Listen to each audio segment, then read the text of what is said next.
ar mais um episódio do Conexão Famílias Atípicas. E nesse momento a gente está trazendo o outro lado da moeda, né? Nós falamos com muitas mães e agora a gente está tendo a oportunidade de trazer o lado daqueles que estão atrás dos bastidores, aqueles que comandam todas essas possibilidades, né, que chegam até vocês, mães atípicas, como um auxílio, como uma ajuda. E hoje eu tenho a satisfação de receber o Evaldo Alves. O Evaldo, ele é diretor do Instituto Annie Sullivan. E, vamos lá, o Evaldo é uma pessoa que tem uma história, que legal. Ele é, primeiro, pai e avô, que ele disse que essa é a primeira função dele. Ele é diretor do IAS, né? Lá ele atende 560 crianças e adolescentes, dentre eles 90% são autistas. Ele é pedagogo com pós-graduação na área da educação. Ele tem um trabalho que teve início no abrigo Nazareno com população de rua. Ele já esteve à frente da Associação de Moradores, ele já implantou programa de erradicação de trabalho infantil, né? Ele já foi agente jovem de desenvolvimento social e humano, ele tem uma participação ativa nas conferências, nos conselhos de direitos. E é isso, é uma pessoa cheia de recursos, de talentos e que está aqui nos dando o prazer de conversar conosco. Eu sou Milva Campos, eu sou loira, tenho 1,72 m, não sou loira efetivamente, eu tenho luzes, né? Estou vestindo uma calça de algodão larga cinza, com um corpete cinza também, um casaquinho de malha de algodão, com umas estampas um pouco diferentes. Evaldo, sua descrição primeiro, e aí a gente inicia o nosso papo. Evaldo, né? E sou uma pessoa branca, uso óculos, estou vestido um blazer marfim, camisa cinza. E careca. Careca foi ótimo. Bom, como é que iniciou essa paixão, essa relação com esse público tão especial, tão rico? Eu acho que a palavra é rico.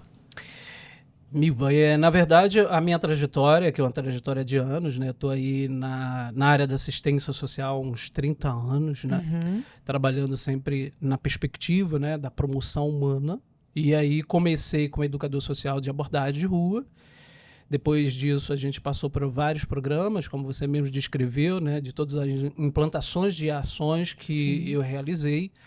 Mas o que me aproximou da pessoa com deficiência foi justamente quando eu recebi, né, a proposta de ser gestor do Instituto Annie Sullivan. Isso aconteceu na 4ª Conferência Municipal da Assistência Social, e que os gestores anteriormente queriam uma pessoa para continuar o serviço, e ele me aborda dizendo: Evaldo, você é o cara que tem que continuar com essa missão. E como eu sempre falei, eu nasci para servir, né? Essa frase. E aí meu momento inicial foi de muito receio, de medo e de insegurança, mas assim, se alguém olhou para mim, né, fitou os olhos para minha vida, me percebeu, é algo que eu preciso absorver, que eu preciso dizer sim, que eu preciso ter capacidade de administrar esse trabalho que era desconhecido até então pela questão de ser administração, de gestão, mas ao mesmo tempo o coração ardia no sentido assim: é tua hora, vai que cola, vai que vai dar certo. Então foi isso que aconteceu, na verdade, e o trabalho iniciou basicamente com pessoas com deficiência, lá na Tijuca, né? O Instituto Annie Sullivan foi uma escola regular de surdo. Aí essa escola teve o encerramento em 1986, e aí criaram a instituição sem fins lucrativos e começaram em 97 o trabalho, e aí dei continuidade. Quando eu cheguei, na verdade, a metodologia era uma metodologia mais clínica, né? E a gente é da assistência social, né? Como prevê nas políticas de assistência social o Programa Nacional de Assistência Social, né, que a pessoa com deficiência pode estar sendo trabalhado na assistência pela questão da habilitação e reabilitação da pessoa com deficiência e suas famílias, né? E hoje, dentro do escopo da lei, né, da assistência, nós somos proteção especial de média complexidade, trabalhando com pessoas com deficiência e suas famílias. Então essa paixão foi aumentando, conhecendo um pouco a questão da pessoa com deficiência auditiva, a gente trabalhou bastante, a gente articulou, muitas pessoas utilizaram.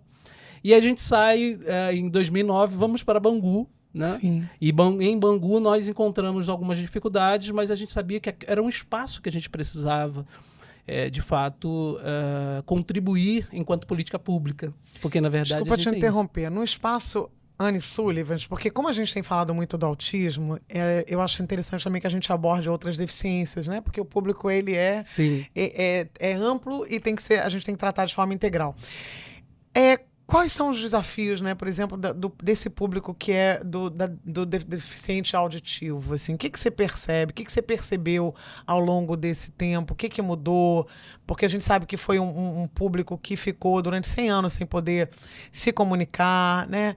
Isso já compensou? Tem uma melhoria? Como é que está a questão da Libra? O que você percebeu nesse tempo? Eu acho que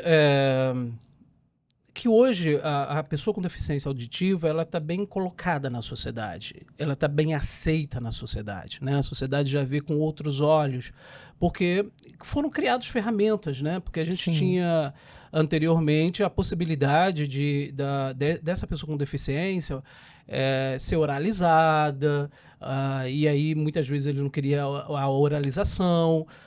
Essas pessoas começaram a fazer também a questão da Libras. Nasce a Libras como uma opção muito interessante para a sociedade, onde os pais podem se comunicar melhor, a escola pode se comunicar melhor com esse indivíduo, né? A sociedade em si consegue, a partir da Libras, fazer esse movimento. E posteriormente a isso, né, que foi uma época em que eles usavam muito aparelhos auditivos para aumentar a audição, etc., houve também o implante conclear, né? É um implante que abrange uma parte da audição, né? É uma coisa que foi muito importante. Mas a pessoa com deficiência auditiva hoje tem um mercado muito aceito na sociedade, né?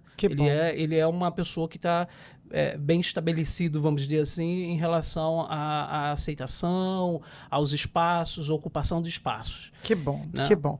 E aí, você fala que, graças a Deus, né, a deficiência auditiva ela progrediu. E o mundo está preparado para os autistas? Porque a gente fala, então vocês falam bastante de autismo, mas, por exemplo, lá no Anne Sullivan, você tem 90% do seu público que você atende de autistas, né? E como você vê esse preparo? Não só por parte das pessoas, da sociedade, mas também das questões das políticas públicas. Como é que você vê isso? Olha, a questão da política pública em relação à pessoa com deficiência auditiva, né, autista, ele começou no final de 2012, a lei que estabelece o autista como deficiente. E anterior a isso, a gente não se falava muito de autista, a gente não tinha muito acesso aos autistas, as famílias não se colocavam muito em relação aos autistas. Porque não tinha uma descoberta sobre essa dificuldade do autismo. Né? Então tinha mais os Asper, né? Os aspectos, né, do autismo, e depois foi mudando gradativamente a partir da lei Sim. que estabeleceu que ele era considerado uma pessoa com deficiência.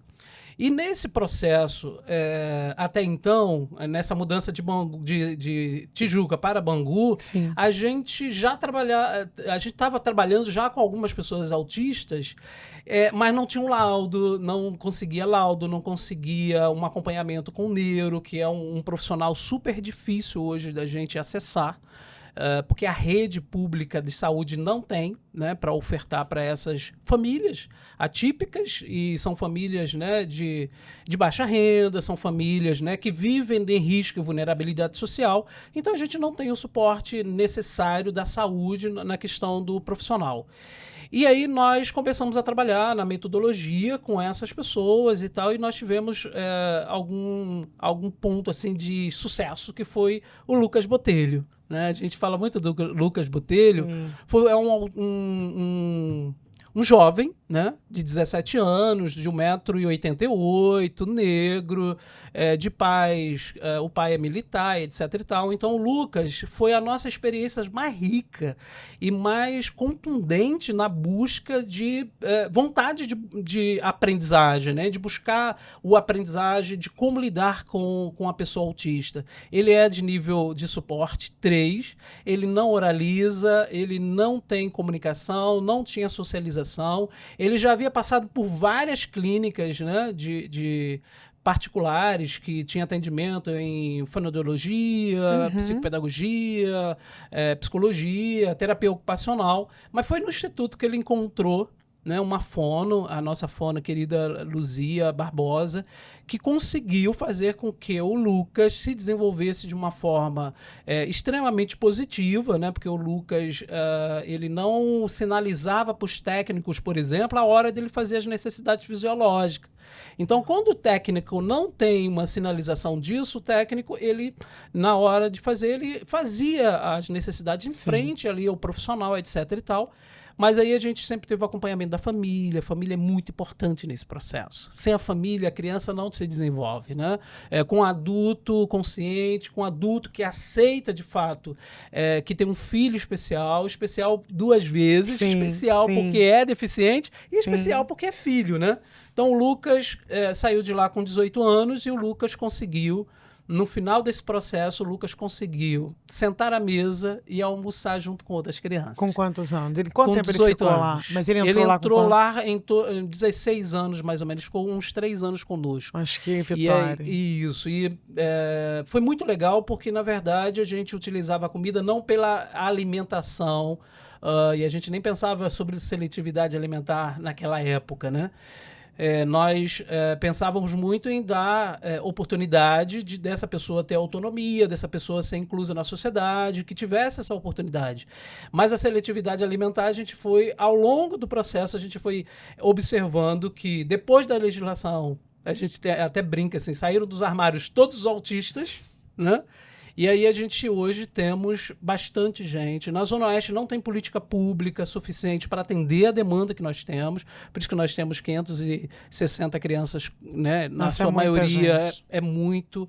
E de todos os suportes 1, 2 e 3. E todas as deficiências? Ou você a gente tem outras outras também? Temos Quais, o DAO, a Down? gente tem o intelectual, a gente não tem nenhum, só não temos o auditivo, só não temos hoje o visual, né? O deficiente visual, que é o cego, e não temos também o cadeirante, que é o físico. Hoje, nesse exato momento, a gente não está atendendo esse público, mas já atendimos em outras épocas, nós já atendimos também esse público. E hoje, de fato, nós temos um grupo muito significativo de autistas, a gente acolhe muito bem. A ideia é que essas pessoas sejam acolhidas no início da entrada no instituto, que tem uma escuta especializada, ouvir essa mãe, ouvir essa criança, que a gente tem um atendimento, por exemplo, especializado. Então, ele passa pelo serviço social. Então, o serviço social acolhe essa criança, acolhe essa família, percebe-se essa família, quais são as dificuldades que essa família está enfrentando ou pode enfrentar. E aí a gente elabora o PDI para melhor conduzir o processo de atendimento, que para a gente hoje é um desafio muito gostoso, porque a gente conseguiu já o equilíbrio entre o desconhecido e aquilo que a gente faz por amor. Sim. O amor é algo que transforma qualquer profissão. Sim. Né? Então, todas as pessoas que estão lá, geralmente, quando a gente seleciona, que a gente abre essa seleção para todos os cargos, a gente recebe muita gente, muitos candidatos, e a gente acaba, de fato, escolhendo aquelas pessoas que mais se identificam com o próximo, com a promoção do ser humano, com a promoção das pessoas, né? E utiliza a linguagem do amor para isso. E você pode ter certeza que você está contagiando, porque nós tivemos a oportunidade de entrevistar a Ana Kelly, que é a nutricionista lá do Instituto, ela apaixonada pelo trabalho de vocês, pelo projeto. E aí eu quero saber também, porque você teve um olhar muito interessante para essa questão da nutrição, que isso era uma última pergunta, mas eu vou encaixar aqui que você falou de alimento do Lucas, aí eu já vou pegar o gancho. Como você teve essa percepção? Como você se encontrou com a nutrição sobre essa perspectiva mais pedagógica, né? Como você conduz isso dentro da instituição e de onde você tirou essa esse insight? O insight veio pela realidade, né? Pela Sim. paixão pelo trabalho, né? Eu sou gestor, ao mesmo tempo sou técnico, né? Então, pela técnica, você vai observando o ser humano. E essa paixão de promover as pessoas tinha implicação, porque a gente sempre ofereceu alimentação para as crianças no Instituto, e algumas crianças não tinham, de fato, nem a educação alimentar de casa, das famílias, eles tinham muita dificuldade de uma alimentação saudável. E aí a gente começou, né, junto, implantar a questão da nutricionista dentro dos atendimentos com perspectiva, né, de minimizar o impacto sobre a seletividade alimentar, né? Porque geralmente a nutricionista não atende muito pela assistência social, né? Nós somos uma instituição filantrópica de assistência social, que tem o tripé com a educação, que a gente tem muito contato com a educação, temos muito contato com a saúde, então esse tripé é o tripé da previdência social enquanto política pública. Então, assim, a implantação de uma nutricionista dentro desse trabalho, né, com as mães atípicas, com as crianças com deficiência, foi um olhar mesmo extremamente paterno do ponto de vista de que aquelas crianças não se alimentavam dentro do mínimo possível, né, daquelas pessoas que são vulneráveis. E aí briguei bastante, né, com as pessoas para elas entenderem a necessidade de uma intervenção de terapia alimentar para essas crianças com deficiências, com autismo, porque são pessoas que têm muita seletividade alimentar, elas têm muitos problemas de saúde, implica muito no desenvolvimento biopsicossocial dessas crianças e adolescentes que nós atendemos. E a Ana, nossa nutricionista, a Ana Kelly, queridíssima por todas as mães, as crianças, né, que faz um trabalho belíssimo, ela foi implantando basicamente uma metodologia de trabalho, de atendimento, e hoje a gente tem um sucesso muito grande do ponto de vista daquilo que a gente saiu do nada para um atendimento, né, especializado, tendo em vista a humanização do outro, né? Porque aí você vê que não é só um alívio para o PCD, mas também para a família. Porque você imagina a angústia de uma mãe que vê o seu filho sem comer, né? Sim. Vale uma reflexão isso aí. Sim, com certeza. E aí, a gente está falando de deficiência, eu queria que você falasse como é que você enxerga a legislação brasileira no que diz respeito à pessoa com deficiência e a aplicabilidade dessa lei, dessa legislação. Olha, o Brasil hoje é um país que tem uma legislação maravilhosa. Sim. Né? A gente pode dizer que é uma legislação melhor do mundo sobre pessoa com deficiência. Tem o Estatuto da Pessoa com Deficiência e tem diversas outras leis correlatas, né, de acesso, por exemplo, à educação. Hoje nós temos uma lei estadual que garante que 2 vagas por cada turma de escola pública e privada seja garantido para o autista, né? 2 vagas para qualquer turma tem que ter ali separadamente, reservadamente para a pessoa com deficiência autista. E outra coisa, ela não pode ficar 6 meses na fila de espera. A escola tem que providenciar que essa criança acesse a escola. Nós temos na questão alimentar, por exemplo, acabou de sair a legislação estadual em que diz que a criança pode portar em qualquer lugar a sua alimentação, né? Nossa. Por quê? Com a dificuldade da seletividade alimentar, geralmente ela não se alimenta da mesma alimentação, mesmo cardápio, vamos dizer assim, dos ditos normais.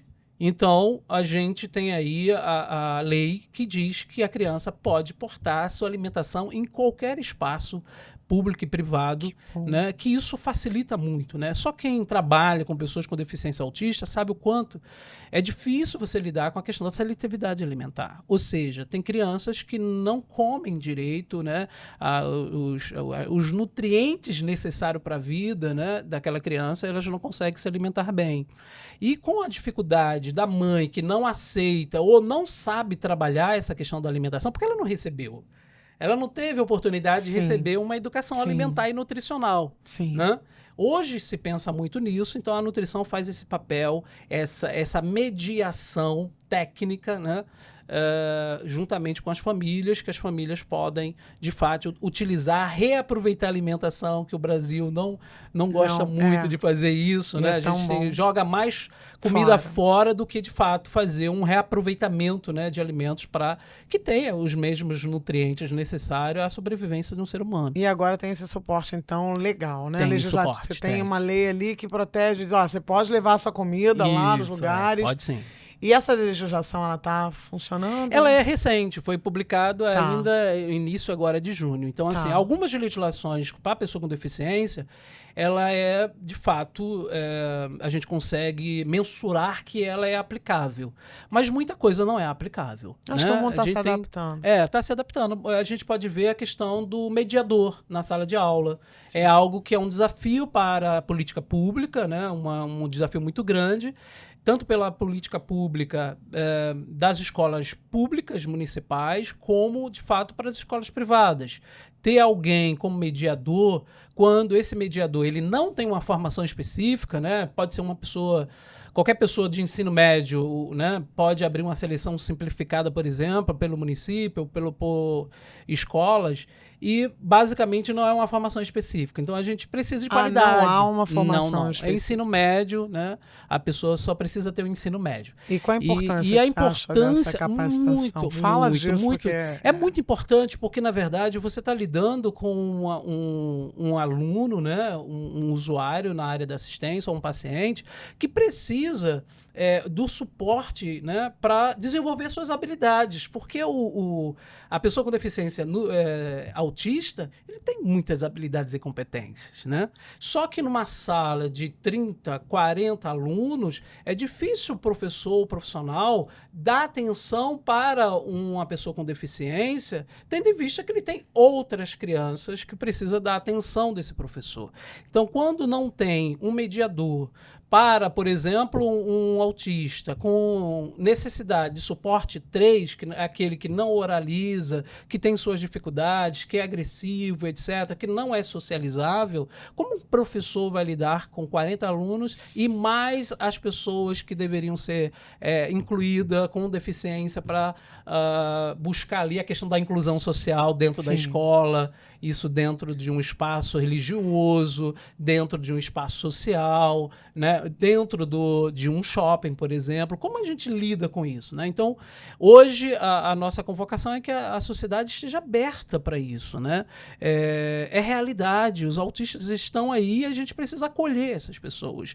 Mas não acolher do ponto de vista de coitadinho, né? Não acolher do ponto de vista que ele é menor que... Não. Ele é um ser humano, né? Composto de muitas capacidades e habilidades e que precisa ser olhado como ser humano qualquer. Né? E a Constituição garante o direito para todos. Para todos, né? Não acessam para todos nós, né? Com certeza, isso sem dúvida. Agora eu queria muito falar, você também está na direção da FEBEX, faz parte do corpo? Hoje eu estou como um conselho fiscal. Conselho fiscal. Eu estou lá no Conselho Fiscal da FEBEX. Então, que boa, né? A gente saber que a FEBEX, além de se desenvolver esse belíssimo trabalho, ainda tem gente assim de tão boa qualidade. Aliás, eu sei que a FEBEX só tem gente de qualidade. Eu queria que você falasse, porque a realidade do gestor, porque existe o profissional, o pedagogo, a pessoa que está envolvida com a assistência social, mas o gestor estar à frente de uma instituição. Eu entrevistei a diretora do Pertencer também, né? A colega Débora. Você conhece, com certeza. Então, e ela falou dos desafios de uma gestão à frente de uma instituição como a de vocês, que não tem, né, os fins lucrativos, não tem de onde, vocês não cobram nada. Sim. Qual é essa realidade? Como é que estar à frente disso? Eu diria, assim, com muita precisão, né, que uma instituição sem fins lucrativos é diferente, pelo menos na assistência social, a lei diz que ela é não contributiva, ou seja, ela é de graça, ela não pode cobrar pelo serviço. Diferente da educação, que pode ter escola privada e pode cobrar. Diferente da saúde, que pode ter estabelecimentos privados, né, clínicas, etc. e tal. e pode cobrar. Na assistência a gente não pode cobrar. Por quê? Porque a ideia é acolher as pessoas com vulnerabilidade e risco social, ou seja, pessoas pobres que têm uma renda per capita muito baixa, que não conseguem acessar os serviços de saúde, educação, habitação e tantas outras políticas públicas. Então, assim, você nasce com o objetivo, né? Uma instituição, ele nasce com o objetivo de resolver um problema específico na sociedade. No caso do Unisulv, ele nasce com o desejo de contribuir para políticas públicas, né? No sentido de resolver uma parte disso, que é trabalhar com pessoas com deficiência. E ser um né? amigo do poder público. Vocês são amigos, um né? braço, né? Na verdade, é um braço. Como a gente não pode cobrar? Como a gente sobrevive, né? Na verdade, a gente tem aí a possibilidade de ter convênios, celebrações de convênios por chamamento público, inclusive de acordo com a legislação, a Miroski, que é uma lei federal, a 13.019 de 2014, que diz que pode estabelecer, hoje a gente tem, né, uma lei que estabelece garantia jurídica entre a gestão pública com as instituições sem fins lucrativos, né? Isso é feito a partir de chamamento público, foi o que nós participamos. Desculpa, o que é um chamamento? Porque chamamento, não sei se você sabe, que é a oração dos islâmicos, né? É um chamamento. Fala pra gente, pro pessoal que não sabe o que é um chamamento. Para as pessoas que não sabem o chamamento público, ele é uma seleção pública de instituições sem fins lucrativos, né, que é diferente de licitação. Sim. Existe uma diferença entre licitar, que aí a licitação é para comprar um objeto, né, comprar ar-condicionado, vou licitar. E quando há um chamamento público, está ligado à questão de parceria entre sociedade civil sem fins lucrativos, com três características. O chamamento público tem três características. A primeira característica é o termo de colaboração. O que é isso? O governo tem as normas de execução daquele serviço previsto na tipificação, na resolução... As regras que eles estabelecem. Que é a resolução 109 de 2011, da política da assistência. Eles estabelecem as regras e a instituição se submete às regras estabelecidas pelo serviço público. Temos um outro termo, que é o termo de fomento. O termo de fomento é a sociedade que tem a sua percepção dos problemas, das suas dificuldades comunitárias, locais, de cunho muito comunitário, e ela propõe para o governo uma saída do problema em relação a isso. Então ela escreve um projeto e estabelece ali um convênio, por exemplo, um termo. Ela percebe, né, o que está faltando, sinaliza para o governo. E eles buscam essas instituições que casam com essa necessidade de determinada localidade. Isso. E temos o termo de colaboração, que é um termo que não envolve o financeiro, envolve mais a parte técnica.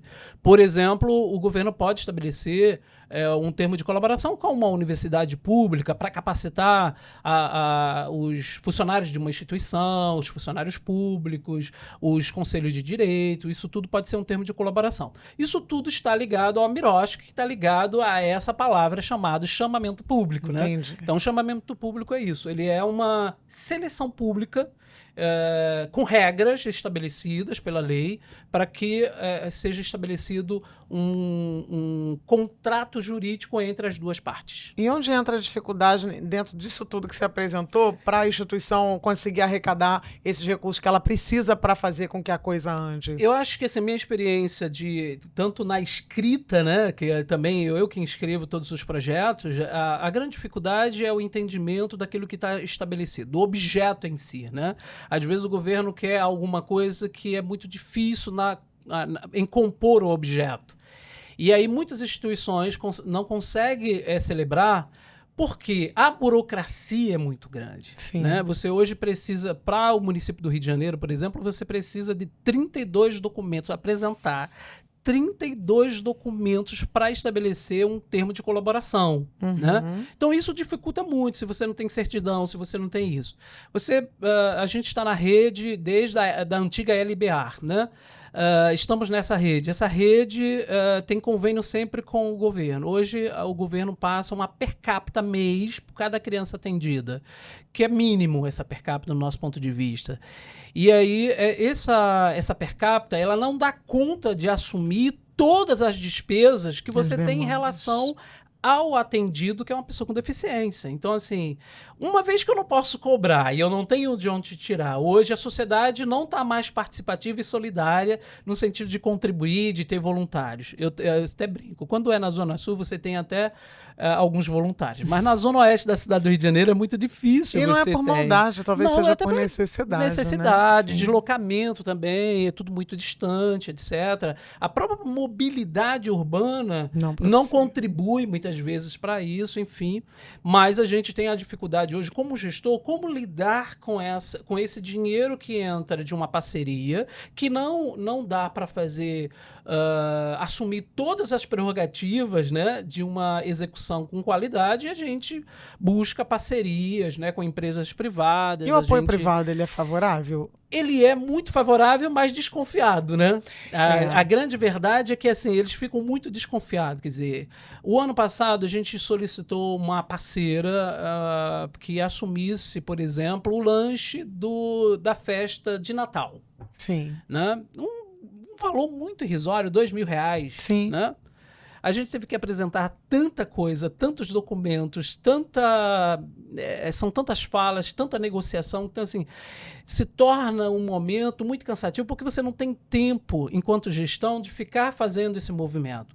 E também, quando você tem um contrato com o serviço público, não prevê esses profissionais de busca de captação de recursos, por exemplo. Você tem o mínimo ali posto, que é o mínimo. É o assistente social, é o psicólogo, o pedagogo, é os cuidadores. Então, você não amplia essa questão. Então, a gente tem uma equipe mínima, muitas vezes difícil de executar uma política pública, principalmente para a pessoa com deficiência, tendo em vista que ele tem diversas necessidades, né? Ela é composta, todas as pessoas com deficiência autista, por exemplo, ele vem com outras comorbidades, né? Sim. Ele vem com TDAH, ele vem com TOD, ele vem com uma série de outras coisas que precisa desse suporte, né?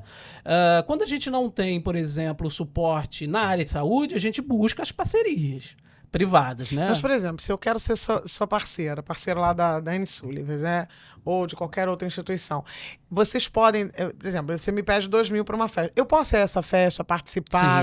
Sim. Parece a gente simples, faz, né? É muito simples. A doação é justamente a responsabilidade que as empresas precisam se destacar nisso. A responsabilidade social, né? Tem empresa, necessariamente, não é só o lucro. Esse lucro ele precisa ser dividido com as pessoas que necessitam. Né? Então, se tem uma instituição como o Instituto Anne Sullivan, que tem toda a documentação exigida por legislação, a gente é uma instituição que tem SEBAS, né? É certificado como uma instituição beneficente de assistência social. Ou seja, nós temos todos os documentos necessários para estabelecer tanto uma parceria pública como privada, né? E aí é difícil porque é na Zona Oeste. Muitas vezes a dificuldade está ali mesmo na Zona Oeste, no sentido das pessoas desconhecerem o trabalho, muitas vezes porque não tem ainda sensibilidade para isso.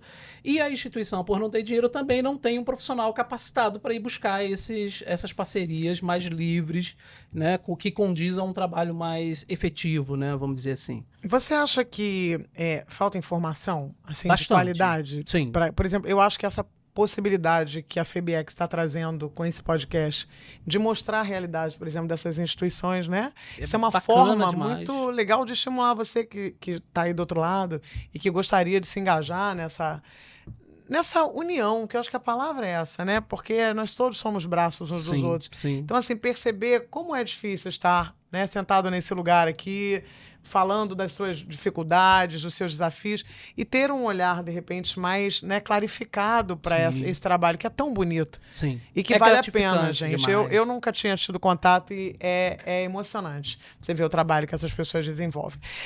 Eu queria que você falasse um pouco sobre a história, porque eu acho que os exemplos, as histórias, elas mudam muito a forma da gente olhar para tudo, né? Você falou que a história de um usuário que se chama Juan. Ele sintetiza toda a tua busca como pedagogo, como gestor. Aí eu ser quero que você humano. diga por que, como pessoa. Você conte pra gente sobre essa experiência com o Juan e sobre aquela história da praia que você me contou que eu achei tão legal. Eu queria que você falasse um pouco sobre isso. Olha, falar do Juan é uma coisa muito gostosa, sabe, Milva? Muito gostosa, porque o Juan tá sendo, né? Não foi, na verdade, a nossa grande experiência O de abraço amor, mais difícil de conseguir. né? O Juan é autista, nível de suporte, tem 5 anos, 5 a 6 anos, é de suporte 1. Ele é oralizado, ele é um cara que tem um cognitivo perfeito, etc. Mas ele não gosta de gente, ou seja, ele não é socializável. E aí nós tivemos muita dificuldade com o Juan para ele participar, de fato, da entrada dentro do Instituto. Então nós ficamos mais ou menos 6 meses com ele, fazendo atendimento fora da sala, fora da instituição, no espaço fora. Então a gente entendeu que aquele momento não era só o discurso de acolhimento especializado ou escuta especializada, mas executar um trabalho especializado. Então nós fizemos esse trabalho com o Juan. O Juan passou muito tempo para entrar na instituição. O Juan entrou na instituição depois de 6 meses. E aí ele teve muita dificuldade de estabelecer um vínculo com os técnicos. Qual é o vínculo que o Juan tinha? Comigo, gestor.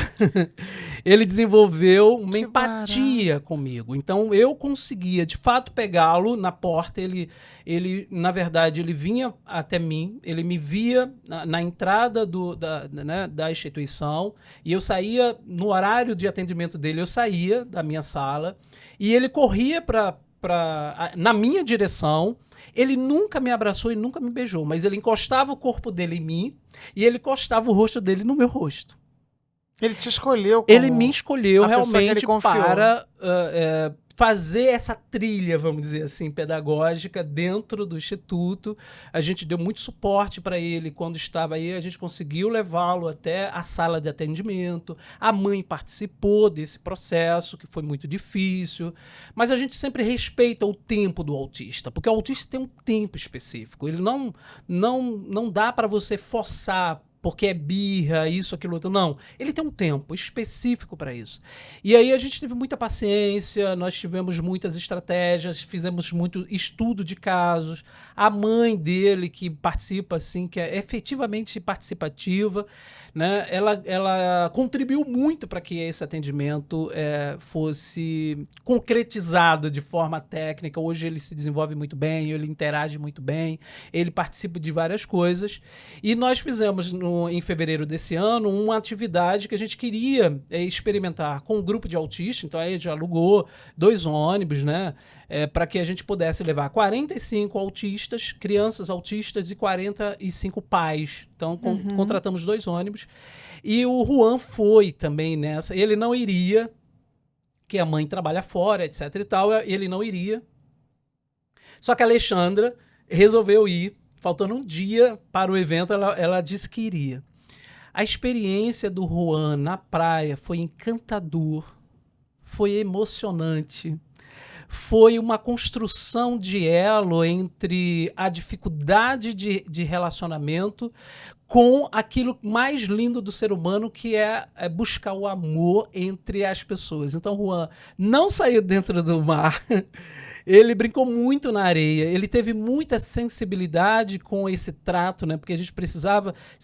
O sensorial da criança autista é muito importante, né? Como ele ia lidar com essa questão da areia, da praia, como é que ele ia lidar com a questão da água, né? Algo muito importante. Então a gente veio aqui para Aterro do Flamengo, a gente ficou ali com o suporte, né, dos bombeiros, do guarda municipal e tal. Fizemos um dia, né, ali no aterro, e foi um dia muito significante, muito participativo, trouxe para a equipe muitos saberes, muito conhecimento, como lidar na dificuldade de uma criança fora do habitat natural que é a casa, né? Como ele lidar, porque com a mãe ele tem um comportamento, fora desse itinerário com a família, ele tem outro comportamento.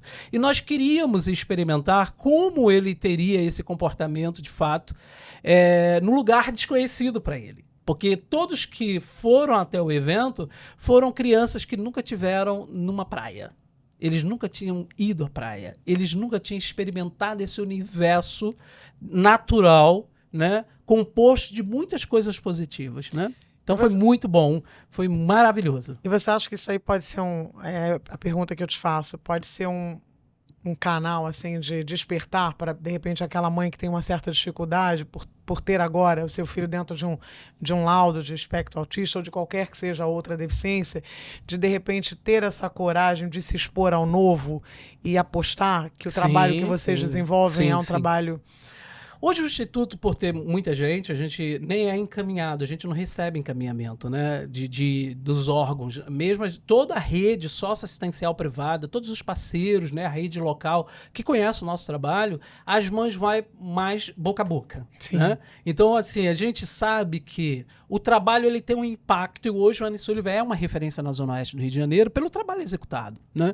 E com as mães e as famílias, o primeiro momento, quando sabe do diagnóstico, é a dor, é o afastamento, é a culpa, é uma série de sentimentos negativos, nós estamos sempre dando esse suporte.